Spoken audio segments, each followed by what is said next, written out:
Qual é o custo de ter um equipamento parado? Seja porque você está preparando a produção ou porque precisou parar para uma manutenção. Eu sou Maurício Benedetti e vou falar com vocês hoje sobre os custos da nossa operação quando nós temos equipamentos parados.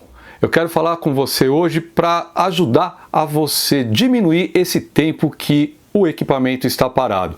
O que eu vou dizer, ele é bem aplicado tanto quando nós falamos de preparação do equipamento, que a gente chama de setup, assim como os tempos que a gente para esses equipamentos para manutenção. E como que a gente pode diminuir esse tempo?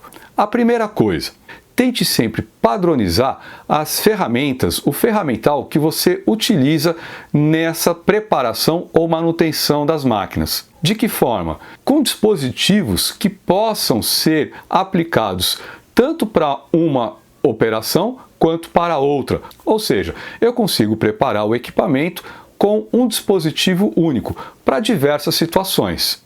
E sabe como que você pode fazer isso? Uma coisa muito simples. Chama as pessoas envolvidas na manutenção, que normalmente consertam esse equipamento, ou também aquelas pessoas que estão envolvidas na preparação, no tempo de setup do equipamento, e conversa com eles para ver o que é possível ser feito para colocar um dispositivo que acelere o conserto ou acelere a troca.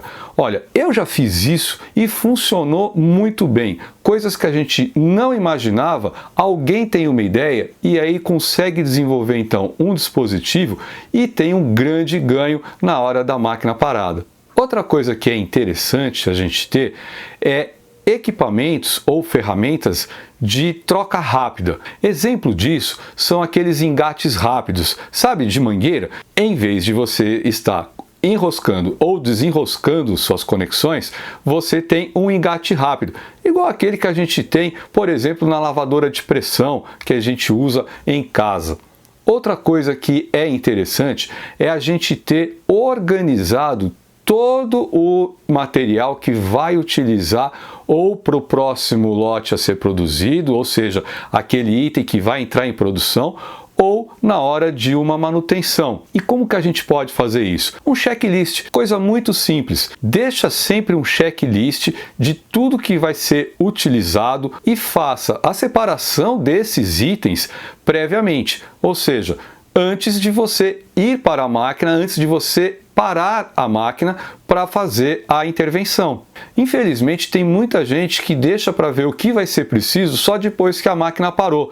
E aí, o cronômetro já está rodando com a máquina parada. Ou seja, o seu dinheiro está indo embora com esse custo de parada. E a última coisa que eu quero dizer é em relação à documentação. O que é essa documentação que eu estou falando? É marcar os tempos que fica parado, quais são os maiores tempos gastos, onde que se teve mais dificuldade, o que está sendo utilizado para fazer com que esse tempo seja diminuído. E, principalmente, sempre que você perceber que houve uma mudança, que houve um ganho, registrar isso. Acontece que se a gente não registrar, corre o risco de, na próxima vez, esquecer que foi feito de uma forma que acelerou o tempo para tornar o equipamento disponível, ou seja, acabar com aquela parada e volta a gastar o mesmo tempo que gastava anteriormente. Então, a parada da máquina não é o grande problema, mas o problema é como a gente lida com essa parada. Organizar tudo que a gente vai utilizar, tentar usar dispositivos que tornem essa operação mais rápida, envolver as pessoas para pensar em novos dispositivos e registrar tudo que foi feito como aprendizado para cada vez ir melhorando e diminuindo esse tempo, são coisas muito úteis que você pode fazer tranquilamente lá na sua produção e cada vez mais você vai reduzir